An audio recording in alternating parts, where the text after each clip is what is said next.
Pessoal, bom dia. Estamos aqui novamente, mais um dia de aula. Hoje, terça-feira, dia 16. Sou o professor John e nós teremos aula hoje de História e de Matemática. Hoje nós começaremos com a aula de História, onde nós vamos falar um pouco sobre as marcas do tempo na sociedade. Então vamos ver um pouco sobre as marcas que o tempo deixa na nossa sociedade. Vamos falar em especial da nossa sociedade brasileira. No livro didático, vocês vão poder acompanhar nessa página que está aqui embaixo, na página 110, a leitura que nós vamos fazer. Nós estamos entrando agora no capítulo 6. Como já vinha dito. E nós vamos falar sobre essa questão da marca do tempo nas sociedades. O nosso livro, na página 110, como eu falei, ele vem trazer uma seguinte introdução. Ao longo do tempo, a maneira de pensar, os hábitos e costumes das pessoas se modificam. Então, ao longo do tempo, pessoal, com o passar dos anos, tudo se modifica. Como se fosse um rio.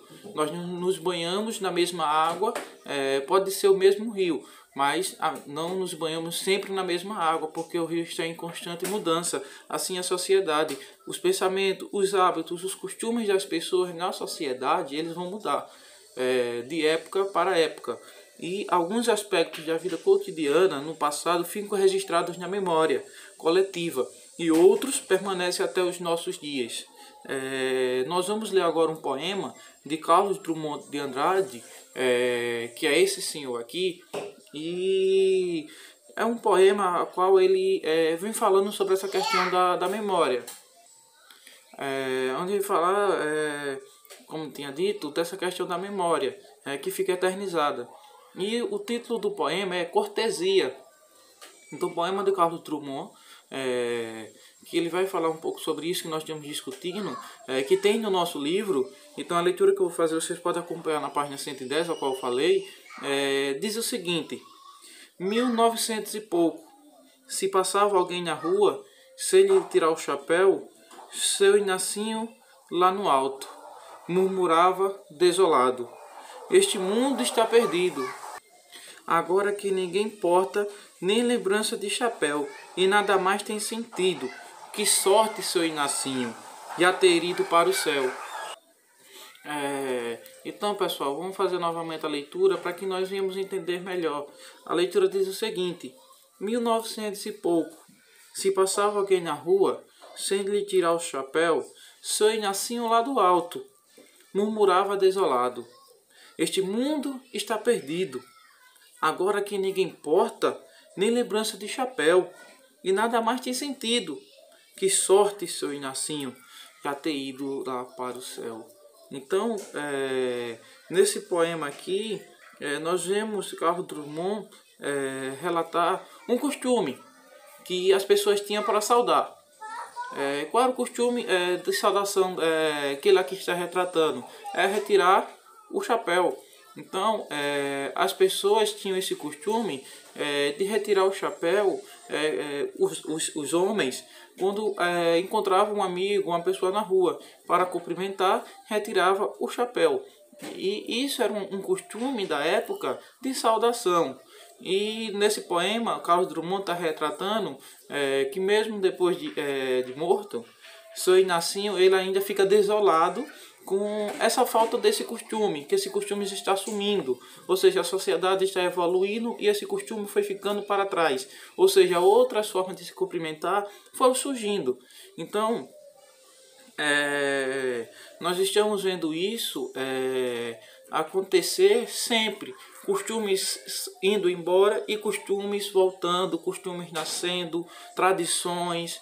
E esse poema da página 110, ele vem tratar um pouco sobre isso. E na página 111, então nessa página, pessoal, na página 111, ela vem falar, vamos falar um pouquinho sobre o cotidiano que se transforma. Então, o seguinte, vamos fazer essa leitura, a qual nós temos no livro, juntos. Vocês já dá para um livro, para que a gente possa fazer essa leitura. E conforme nós vamos fazendo essa leitura, nós vamos desenvolvendo o conteúdo. O seguinte, os costumes eram muito diferentes no Brasil até o século XIX. Naquela época, a estrutura da família brasileira era patriarcal, como nós temos aqui nessa imagem. Isso significa que o chefe da família decidia como sua esposa, seus filhos e filhas e outros parentes deveriam viver e se comportar. Nas famílias mais ricas, estavam autorizadas a sair às ruas somente acompanhadas por um familiar ou um escravizado e passavam a maior parte do tempo em casa. Já as escravizadas podiam circular desacompanhadas pela cidade para buscar água nos chafarizes ou encomendas para seus senhores, como nós vemos aqui nessa imagem. Algumas trabalhavam pelas ruas da cidade vendendo quitutes ou outros produtos como escravas de ganho. Então, o que é que nós vemos aqui? Que a estrutura da família brasileira na época, até o século XIX, era uma estrutura patriarcal. O que quer dizer isso? Que o homem, como nós vemos nessa imagem aqui, ele era a figura central de toda a família. Ou seja, ele era o que mantinha a família, ele era o que dava ordens na família e ele ditava tudo. Dizia a forma de se comportar, de se viver, quem podia sair de casa, quem não podia, o que todo mundo iria fazer, estava centrado na figura do homem. E as mulheres, diante disso, nós estudando, tinha uma lei na época que dizia que as mulheres casadas eram dependentes do marido, ou seja, deixavam de ser dependentes dos pais e depois que se casavam, agora passavam a ser dependentes do marido, ou seja, não tinham direito nenhum. E como nós acabamos de ler, elas estavam autorizadas a sair às ruas somente acompanhadas por um familiar ou escravizadas, ou seja, elas não podiam sair sozinhas de casa. E passava essa maior parte do tempo também em casa. Já essas escravizadas podiam circular desacompanhadas pela cidade, como nós vemos aqui na imagem, somente às vezes para buscar água ou para vender quitutes na feira. Ou outros produtos, sendo assim transformadas em escravas de ganho. Na página 112, pessoal, nessa página aqui, a 112, nós vamos ver que nesse século XIX também, a família portuguesa, a família real portuguesa, ela se muda aqui para o Brasil. E chegando aqui no Brasil, acontece o seguinte: em 1808, a família real portuguesa se transferiu para o Brasil. Isso provocou a modernização de muitas cidades, principalmente a do Rio de Janeiro, que era a capital do Brasil na época. Então, o Rio de Janeiro era a capital do Brasil na época e com a chegada da família real portuguesa, provocou uma grande modernização na cidade. Mas não só no Rio de Janeiro, mas em várias cidades. Ou seja, a família portuguesa chegou ao Brasil, isto também provocou uma grande modernização. E essa modernização se deu... podemos dizer por interesse, porque eles estavam aqui e para eles estarem aqui ele queria algo desenvolvido, então ele começou a desenvolver mais a colônia. E além de novas ruas e construções, a cidade passou a ter iluminação pública e fiscalização sanitária dos mercados e matadouros, entre outras melhorias. O Rio de Janeiro recebeu grande número de portugueses e estrangeiros e que vieram trabalhar como cientistas, artistas, artesãos e comerciantes. A vinda da família real para o Brasil também influenciou o comportamento e os costumes das pessoas mais ricas, que passaram a se vestir e a se portar como os europeus. O cotidiano das pessoas mais pobres, porém, praticamente não se modificou.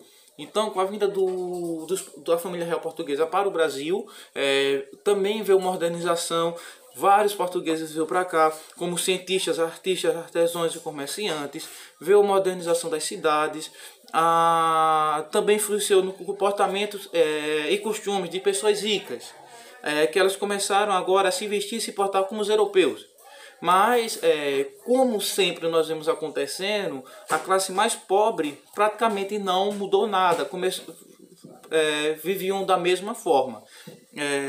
Para ilustrar isso, nós vamos ver nesse vídeo a seguir um pouco desse resumo do que nós estamos falando.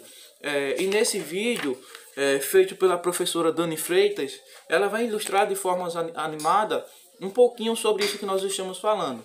Vamos assistir. Quando acabar o vídeo, nós falaremos sobre a atividade que nós temos. Em meados do século XIX, muitas transformações ocorreram na economia e na sociedade do Império Brasileiro. Foi um extenso período de evolução para o país, no qual começa a se transformar lentamente numa nação moderna. Nesse vídeo, falaremos sobre as transformações que ocorreram no Brasil no século XIX. Eu sou a professora Dani Freitas e esse é o canal Educando com Amor. Solta a vinheta! 7, 6, 5, 4, 3, 2, 1. You'll never have the sacred stone. Oh, this you crazy mother.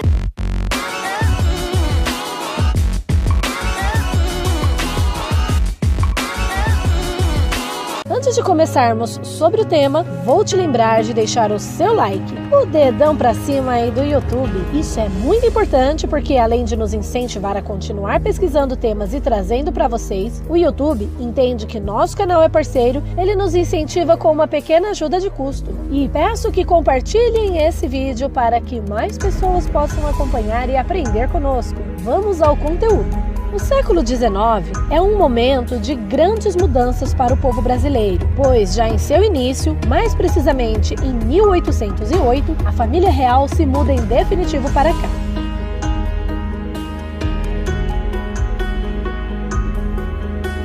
Essa mudança aconteceu pois em janeiro do mesmo ano, Portugal estava prestes a ser invadido pelas tropas francesas de Napoleão Bonaparte.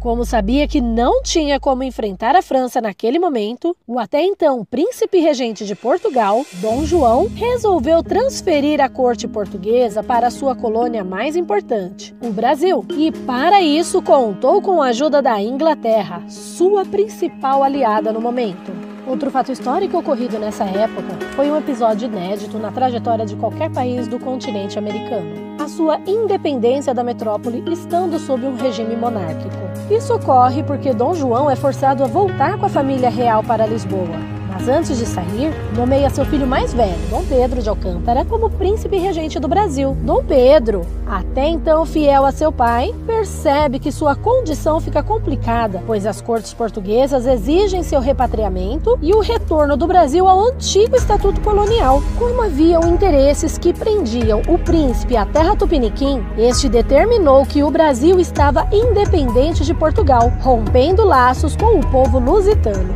Durante todos esses anos de monarquia, os brasileiros vivenciaram inúmeras transformações, tanto no campo como nos grandes centros urbanos. Foram mudanças na economia e na sociedade. Como houve um crescimento populacional intenso, as pessoas saíam do campo em busca de melhores condições de vida na cidade. Buscavam oportunidades de emprego nos comércios locais, nas fábricas, que com essa grande procura foram crescendo cada vez mais. Outro fator que atraiu muitas pessoas da zona rural foi a modernidade que chegava às cidades. A água encanada, iluminação pública e a pavimentação nas ruas foram os grandes atrativos. Outro marco histórico acontecido no Brasil foi o fim da escravidão, que resultou no fim da monarquia e o início de outro regime político, a República. Mas esse é o tema para o nosso... Bom, pessoal, estamos de volta. Após assistir o filme, nós vemos um pouco sobre isso que nós falamos aqui na leitura do nosso livro. E como atividade, nós temos atividade nas 3 páginas que nós lemos. Nós temos atividade na página 110.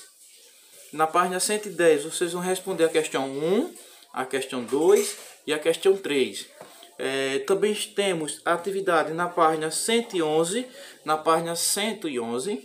Na página 111 vou fazer a questão 1 e 2. Nós temos também atividade na página 112. Na página 112 vocês vão responder a questão A, B e C. Então, as respostas vocês irão colocar no caderno. Então, no caderno, vocês vão colocar lá no topo da linha, vocês vão colocar a atividade de história e vai colocar lá páginas 110, 111 e 112. E abaixo você vai colocar as questões, vai copiar pergunta e depois vai copiar a resposta. Então lá no caderno vocês fazem isso e respondem. Depois que vocês copiarem e responderem, vocês tiram foto e mandam aqui para o professor no privado.